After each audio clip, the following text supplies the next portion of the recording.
ఇప్పుడు మనం 2024వ సంవత్సరం జూన్ నెల 1వ తేదీ నుంచి 30వ తేదీ వరకు ద్వాదశ రాశుల్లో దశమ రాశి అంటే 10వ రాశి మకర రాశి వారి జ్యోతిష్యం భూత భవిష్యత్తు వర్ధమానం ఎలా ఉందో మన జానకిరామ్ని అడిగి చూద్దామండి. వారి గోచార రీత్యా గ్రహబలం గృహబలం ఎలా ఉందో మన జానకిరామ్ని అడిగి చూద్దాం. మకర రాశి వారి జాతకం యోగం బలం చదువు విద్య ఉద్యోగం వ్యాపారం తరించిన కార్యం నమ్మిన పని చేసే పనిది, ఆరోగ్య బలంది, ఆయుష్ బలంది, సంసార బలంది, సంతాన బలంది, కుటుంబ బలంది, ఇంటి కార్యబలంది, దేశ సంచార యోగ బలంది, విదేశాల యోగ బలంది, అలాగే విద్యా యోగ బలంది, ఉద్యోగ స్థానానికి సంబంధించిన పనిది, నమ్మిన పనిది, కళ్యాణ ఘడియది, సంసార ఘడియది, భార్యాభర్తల యోగ బలంది, తరించిన కార్యంది ఎలా ఉందో చూడు జానకిరామ్కి.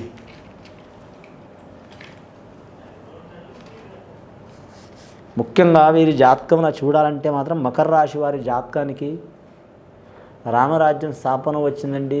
శ్రీరాముడు పట్టాభిషేకం చేసుకుని కూర్చున్న ఘడియల వచ్చింది. అలాగే సీతామాత వచ్చింది, సర్వదేవతలు వచ్చిండ్రు, శివుడు బ్రహ్మ నారదముని సర్వదేవతలు వచ్చిండ్రు, లక్ష్మీదేవత వచ్చింది, ధనలక్ష్మి దేవత, ధనం మూలం జగత్ అన్నట్టు. సూర్యుడి చుట్టూ చంద్రుడు తిరుగుతాడు, చంద్రుడి చుట్టూ భూమి తిరుగుతుంది, భూమి చుట్టూ మనిషి తిరుగుతాడు, మనిషి చుట్టూ ధనం తిరుగుతుంది, ధనం చుట్టూ జగత్ తిరిగే అవకాశం నడుస్తుందండి వారి జాతక బలంలా. అలాగే నవదుర్గ దేవతలు కనకదుర్గమ్మ వచ్చింది. అమ్మ దయ ఉంటే అన్నీ ఉన్నట్లే అన్నట్టు వారి జాతకంలో మకర రాశి వారి జాతకానికి చాలా విశేషమైన యోగం ఉందండి. వారి జాతకానికి చూడాలంటే ఆదాయం ఖర్చు సరి సమానం ఉన్నది, మిత్ర శత్రు ప్రాప్తి సరి సమానం ఉన్నది, మనోసిద్ధి ప్రాప్తిరస్తూ ఉన్నది. కానీ ఏ పని చేసినా మాత్రం సులువుగా జరగదండి. వారికి ఇబ్బందులు చిక్కులు చికాకులు పడుతూనే జరుగుతూ ఉంటాయి. గత కొన్ని సంవత్సరాల నుంచి వారికి ఎల్నాటి శని ప్రభావం చాలా నడుస్తుంది. ముఖ్యంగా మరి జాతకంలో చూడాలంటే శ్రావణ నక్షత్ర జాతకులు కావచ్చు, ఉత్తరాషాఢ నక్షత్ర జాతకులు కావచ్చు, అలాగే ధనిష్ట నక్షత్ర జాతకులు కావచ్చు, మకర లగ్నంలో పుట్టినవారు కావచ్చు. అలాగే జ్యోతిష్య బలంలో చూడాలంటే మాత్రం మకర రాశులు పేరు ప్రకారం మకర రాశి వచ్చిన వారు కావచ్చు. మరికి అందరికీ ఎల్నాటి శని ప్రభావం నడుస్తుందండి. కాకపోతే మాత్రం 16 సంవత్సరాల నుంచి 32 సంవత్సరాల వరకు శని అంతగా వారికి ఇబ్బంది పెట్టదండి. 30 సంవత్సరాలు దాటినాయంటే మాత్రం వారికి ఇబ్బంది పెట్టే అవకాశం ఉంటుంది. 7.5 సంవత్సరాల శని, 2.5 సంవత్సరాలు శని అయితే పొంగు ఉంటుంది. మొదటి 2.5 సంవత్సరాల వరకు కలిసి వచ్చే అవకాశం ఉంటుంది. ధన విషయంలో, గృహ విషయంలో, ఇంటి విషయంలో, వాహన విషయంలో, స్త్రీ విషయంలో, ఆరోగ్య విషయంలో, విద్య విషయంలో కలిసి వస్తుంది. తర్వాత 2 సంవత్సరాలు మాత్రం మంగు ఉంటుంది. అంటే మనసు చాలా డల్ కావటం, మానసిక చిక్కులు రావటం, ధనం నష్టం కావటం, మనశ్శాంతి లేకపోవటం, చికాకులు ఉండటం, నమ్మిన వారు మోసం చేయటం, మనోవ్యాధులు రావటం, అలాగే కుటుంబంలో చాలా దగ్గరున్న వాళ్ళు దూరం కావటం, లేదా ప్రేయసి పిల్లలు దూరం కావటం, భార్యాభర్తలు దూరం కావటం, తల్లిదండ్రులతో విరోధాలు రావటం, స్నేహితులు మంచి ప్రాణమిత్రులుగా ఉన్నవారు విరోధులుగా మారటం, అలాగే వీరికి మనశ్శాంతి లేకపోవటం, ఇలాంటి గొడవలు చిక్కులు చికాకులు ఉంటాయండి. మిగతా 2.5 సంవత్సరాలు అంటే 5 సంవత్సరాలు అయితే అప్పటికి ఇంకా 7.5 సంవత్సరాలు ఉంటుందండి. 7.5 సంవత్సరాలు ఇంకా 2.5 సంవత్సరాలు లాస్ట్కు ఉంటుందండి. అప్పుడు కుంగు అంటారు. అంటే మనిషి చనిపోయిన దానికంటే ఘోరం అన్నట్టు. కుంగు అంటే చాలా వరకు విపరీతమైన బాధలు, సంతానం మీద అరిష్టం రావటం, ధనం మీద అరిష్టం రావటం, వ్యాపారం మీద అరిష్టం రావటం, రాజకీయంగా నష్టం కావటం, మానసికంగా నష్టం కావటం, అలాగే ఏదన్నా మాత్రం ఒక వ్యాధి వచ్చేది తగ్గకపోవటం, ఆ వ్యాధి ఇంకా ఎక్కువ కావటం, అసంటి యోగాలు ఉంటాయి.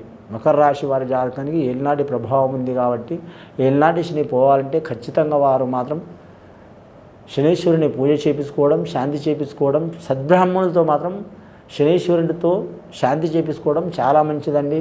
లేకుంటే మాత్రం వీరు ఖచ్చితంగా మాత్రం 19 వారాలు శనీశ్వరుని పూజ చేయటం చాలా వరకు మంచిది. అలాగే శనితో కూడిన అమావాస్య రోజు పూజ చేయటం చాలా వరకు మంచిది. అలాగే మాత్రం పారే గంగ నీటిలో అంటే ఒక నీరు ప్రవహించే నీరు ఉంటుంది కదా, నది కానీ లేదా మాత్రం కాలువ కానీ, అసంటి ప్రవహించే నదిలో మాత్రం శనీశ్వరునికి పూజ చేపించి, అలాగే గంగామాతకు పూజ చేపించి యథావిధిగా మాత్రం కొబ్బరికాయ ఒక 2 కొబ్బరికాయలు మాత్రం కొబ్బరికాయ పగలగొట్టి మాత్రం నీటిలో వదిలిపెట్టాలి. ఒక నారికేలేమో డైరెక్ట్ వదిలిపెట్టాలంటే పగలగొట్టకుండా. ఇలా వదిలిపెడితే వారి మీద శని శాంతించే అవకాశం ఉంది.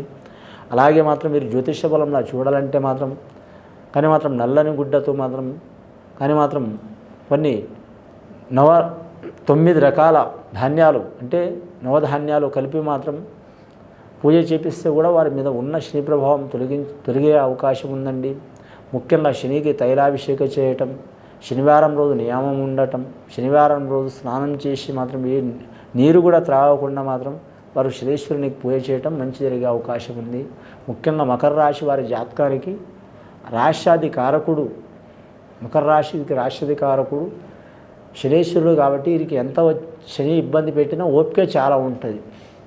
ఓపిక ఉన్నందువలన ఎక్కడ పోయినా కలిసి వచ్చే అవకాశం ఉంటుంది. రెండవది మకర రాశి వారంటే మొసలి అండి. నీటిలో ఉన్నదంటే వీరికున్నంత పవర్ ఎవరికి ఉండదు. ఒక్కోసారి బయటికి వచ్చిందంటే వీరికున్నంత ఇబ్బంది ఎవరికి ఉండదు. అటువంటి గజేంద్రుడిని కూడా ఇబ్బంది పెట్టేంత బలం ఉంటుంది వీరి జాతక బలానికి. కాకపోతే వీరి జాతకంలో శ్రావణ నక్షత్రం ఘడియలో కలిసినప్పుడు వెంకటేశ్వర స్వామిని పూజ చేయడం కూడా చాలా మంచిది. అలాగే తిలాదానం చేయటం చాలా వరకు మంచిది. తిలాదానం, నల్ల నువ్వులు దానం చేయటం. అలాగే వీరి జ్యోతిష్యంలో చూడాలంటే మాత్రం నల్లని గోవుకు పూజ చేయటం, అలాగే తెల్లని గోవుకు దానం ఇవ్వటం, సద్బ్రాహ్మణులు సత్కరించడం. అలాగే వీరి పేరు మీద చూడాలంటే మాత్రం స్టీల్ ఉంగరం కానీ లేదా లోహం ఉంగరం అంటే ఇనుప ఉంగరం కానీ మధ్య వేలులో ధరించడం చాలా మంచిది. మరి జ్యోతిష్యంలో నీలమయూరం రాయి ధరించడం కూడా చాలా మంచిది. నీలం అంటే నీలం కలర్లో, దాంట్లో 2 రకాలు ఉంటుంది నీలం రండి. ఒకటి లేత కలర్ ఉంటుంది, ఒకటేమో ముదురు కలర్ ఉంటుంది, అంటే డార్క్ కలర్ ఉంటుంది. ఆ డార్క్ కలర్ది మాత్రం నీలమయూరు ధరించడం కూడా చాలా మంచిది. వారి జ్యోతిష్య బలంలో అంశబలం ఉంటుంది. వారి జాతక బలానికి కలిసి వచ్చే అవకాశం ఉంటుంది. రాజకీయ నాయకులకు యోగ బలం ఉంటుంది. అని విద్యార్థులకు విద్య విషయంలో కలిసి వస్తుంది. వేరే దేశం, వేరే రాష్ట్రం, వేరే ప్రాంతం వెళ్ళాలనుకునే వారు కూడా కలిసి వచ్చే అవకాశాలు ఉంటాయి. శుభకార్య విషయంలో కూడా కలిసి వచ్చే అవకాశం ఉంటుంది. రుణ బాధలు ఉన్నవారికి రుణ బాధలు దూరం అవుతాయి. కళాకారులకు, సినీ కళాకారులు కావచ్చు, టీవీ కళాకారులు కావచ్చు, అలాగే రంగస్థల కళాకారులు కావచ్చు, కళాకారులు 100 రకాలు ఉంటారు. వారికి కూడా మంచి యోగ బలాలు కలిసి వచ్చే అవకాశాలు ఉంటాయి.